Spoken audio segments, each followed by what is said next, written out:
त्या उभाटाचा नेता आला होता, त्यांच्या समोर हा काय बोलतो, बोला जय श्रीराम, लागली का तुम्हाला नोकरी, बोला जय श्रीराम, तुमचं हे काम झालं का, अरे राम आणि भगवान श्रीराम आमच्या हृदयामध्ये, तू कोणाला जॅक देऊन टॉमी देऊन लागली का त्याला नोकरी. माझ्या होर्टी गावातील माझे वडीलधारी असतील, तरुण असतील, देव धर्म मानणारा हा माझा होर्टी गाव आहे.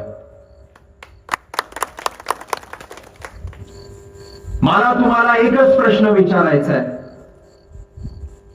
अरे ह्या काँग्रेसवाल्यांनी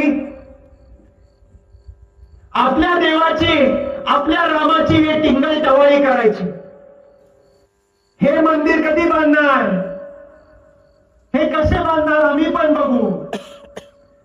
आणि तुमच्या डोळ्यासमोर या देशाचा वाघ पंतप्रधान श्री नरेंद्रभाई मोदीने भव्य राम मंदिर या देशामध्ये बांधून दाखवलं.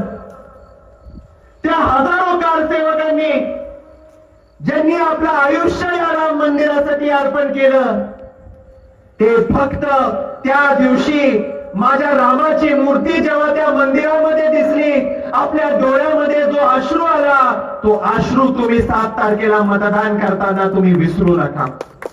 हे आपल्या आस्थेचा विषय. अरे जय श्री राम बोलल्यावर आपल्या अंगावर जो शहारा येतो, हे आपल्या आत्मीयतेचा, आपल्या धर्माचा, आपल्या संस्कृतीचा विषय. हा निवडून आलेला उमेदवार मागचा माजी खासदार, हा आपल्या देवाची टिंगल करतो, धर्माची टिंगल करतो. तुम्ही बघा त्याचं भाषण.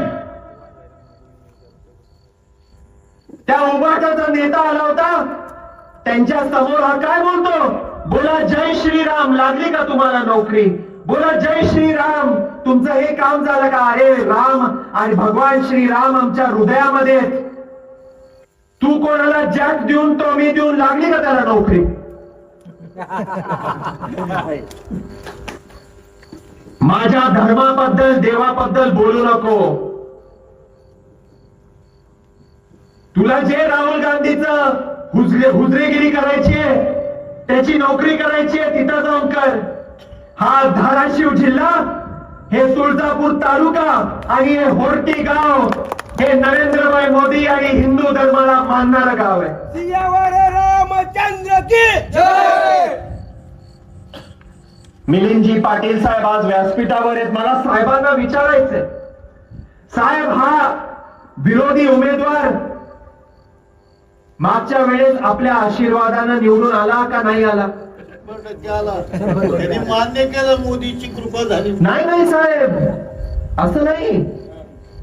त्याचं आता म्हणणं आहे की कोण मोदी.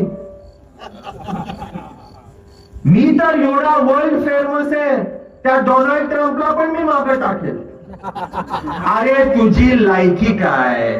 सकाळी तुझा तोंड आरशामध्ये बघ आणि स्वतः तोंडात आरशात बघून सांग की मी मोदींमुळे निवडून नाही आलो.